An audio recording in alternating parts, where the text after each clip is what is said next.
On dit toujours qu'en architecture, l'architecture va toujours nous survivre. C'est-à-dire que l'espérance de vie des bâtiments est toujours plus longue, tout dépend des typologies et des types de construction, que certains des bâtiments vont aller au-delà de notre propre existence et que les quartiers vont éventuellement se transformer. Si on prend l'exemple du quartier Montcalm à Québec, bien, on a affaire à un quartier qui est quand même bourgeois à l'origine et pour lequel la typologie était beaucoup axée sur des maisons isolées, des maisons de type peut-être un peu plus villa, mais où est-ce que chaque bâtiment est sur son propre terrain avec, bien sûr, des espaces verts en cours avant, cours arrière, etc.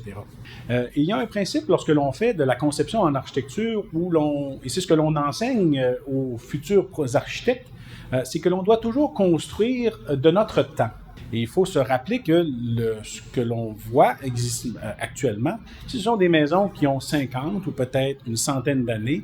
Mais lorsqu'elles ont été construites, elles ont été construites avec les moyens et avec les matériaux et les styles du temps.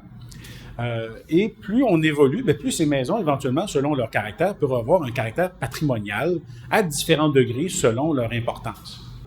Alors, les décisions qui sont prises lorsqu'arrive le temps de construire peuvent apporter certains écarts par rapport au moment où ils le construisent. Alors, il y a un peu de ce phénomène-là que l'on voit dans le quartier Montcalm. À la base, bien sûr, il y a des règlements de zonage, il y a des règlements municipaux pour s'assurer du respect d'une certaine harmonie dans les quartiers avec les marges de recul, les gabarits, les usages, et tous les éléments qui font partie des règlements de zonage.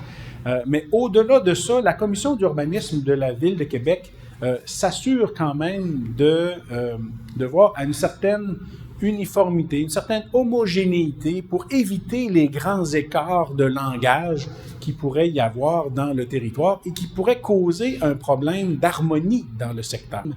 Les projets aujourd'hui qui sont déposés soit pour des nouvelles constructions ou pour des agrandissements doivent passer évidemment l'examen du zonage à la Ville de Québec, mais ensuite aussi de la commission d'urbanisme qui a un regard un peu plus qualitatif sur les bâtiments pour s'assurer quand même qu'il y a un respect du caractère du quartier. Et ça va varier selon les différentes rues.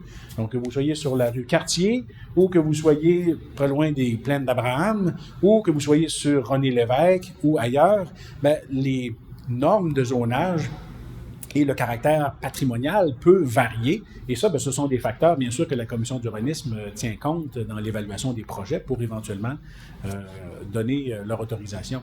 Donc, la commission d'urbanisme n'est pas une police de l'esthétique, mais elle agit quand même comme chien de garde pour s'assurer qu'il n'y ait pas d'écart qui viennent créer justement des manques d'harmonie dans les quartiers.